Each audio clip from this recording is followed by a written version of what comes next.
Hello friends, welcome to this channel, and today we're going to look at a topic. There's a trend nowadays for people to view hell as empty, or that hell does not exist, or that if someone goes to hell they just simply cease to exist. They evaporate into thin air, and this trend even comes from some high up in the Vatican. So let's have a look at this. What would the great saints say about this?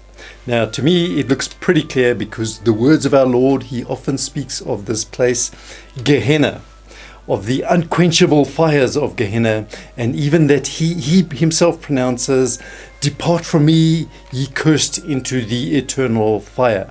So that's from the Catholic Catechism itself. And how it works is, hell is this place prepared, I guess, by God, for the devil, for his angels, for his followers. It's a place without God, a place without happiness. Now, we want to know, what would the great saints say to this? Well, certainly the Cura de Ars was often visited by and harassed and tormented by the devil himself. They had physical struggles, and likewise we've seen before the same with Padre Pio. You can imagine trying to hear confession the following day after you've been beaten up badly the night before by the devil. So he is a reality according to these saints. And there are other saints, however, who it seems they actually visited hell, whether in a vision or physically, we can't be sure. And we're going to look at one of these cases of Saint John Bosco. But of course, before I forget, the visions, a Lady of Fatima, at Fatima, those visions, the seers saw hell. They were terrified. Their physical appearance changed completely after seeing hell. And Our Lady told them that is the place where poor sinners go.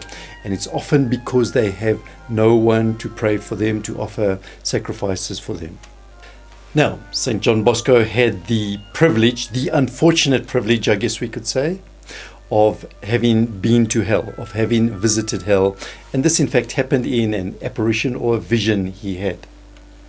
It was a place of horror, but it was unfortunate. At the same time, it was something very beneficial, because after seeing this, he would redouble his efforts to make sure that none of the boys in his college, in his oratory, were going to go to hell. He would do everything he could to prevent it, because he knew how bad the place was.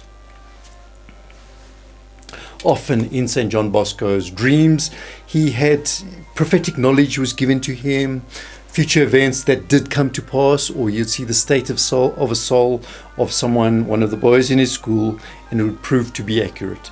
So it was not just a dream like we have, it was an extraordinary dream. And the first part is St. John Bosco goes to the gates of hell. John Bosco saw himself going down an incredibly steep ravine, together with one he called his guide. So possibly an angel accompanied him to explain all what was going on around him. He said it was incredibly steep, the descent. So steep it was almost impossible to stand. And towards the bottom of the ravine there loomed into sight an enormous building. And finally, when they reached the bottom, there was this suffocating heat and this greasy green smoke, with scarlet flames rising out from behind the walls of this building. "Where is this? What is this place?" I asked my guide. "Read the inscriptions on the portals," he responded, "on the doorway." And at regular intervals were, "The place of no reprieve, depart from me, ye cursed, into the eternal fire prepared for the devil and his angels, and every tree that does not bear fruit is cut down and thrown into eternal fire." And then John Bosco realized they had now arrived at the gates of hell. The second part, a youth comes running down. "Look," the guide said to him. I looked up, and in terror I saw someone racing down the path at uncontrollable speed. I recognized it was one of the boys from the school, from the oratory. I wanted to stop him, but could not, and he was falling and stumbling on the stones as he came down ever faster. I wanted to intervene, "Leave him alone," the guide instructed. "But why? Don't you know how terrible God's vengeance is? Do you think you could restrain one fleeing from his just wrath?" The youth was gazing backward in an attempt to see if God's wrath was still pursuing him.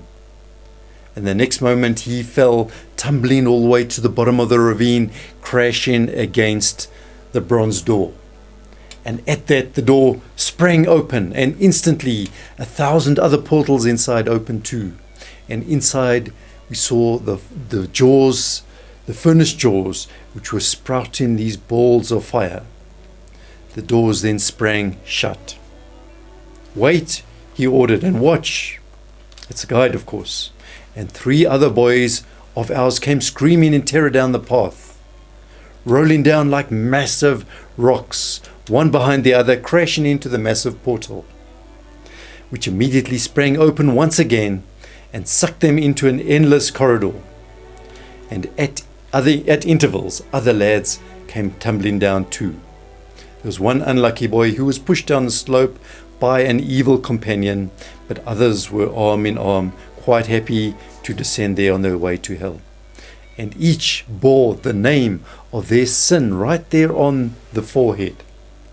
The portals would open and they would slam shut, and after that, dead silence. And then the guide said to him, "Bad companions, bad books, and bad habits are the 3 things mainly responsible for those who are eternally lost." This is where they would go if they were to die now. "Is there no way to save these unfortunate lads?" John Bosco pleaded. "Please tell me, what can I do?" "They have superiors, let them obey them. They have rules, let them observe them. They have sacraments, let them receive them." So these are the means for reaching our salvation, he is saying. "Let's go in," the guide said to me, and I pulled back in horror at this thought. So here we've seen St. John Bosco, as we said, has reached the gates of hell. He's seen how people are driven there by the vengeance of God, by the wrath of God. And we're going to continue now. He enters into the gates of hell. That's going to be another video. You can just click on the link on the end screen if you want to see that part of the video. It's a little longer. But when they finally came out of hell, the guide insisted that St. John Bosco put his hand on the outer wall of hell. When St. John Bosco's hand was applied to that outer wall, it was singed. That's in the dream. But when he woke up, his hand was swollen and the skin peeled off his hand. So it was something very real, this visit to hell.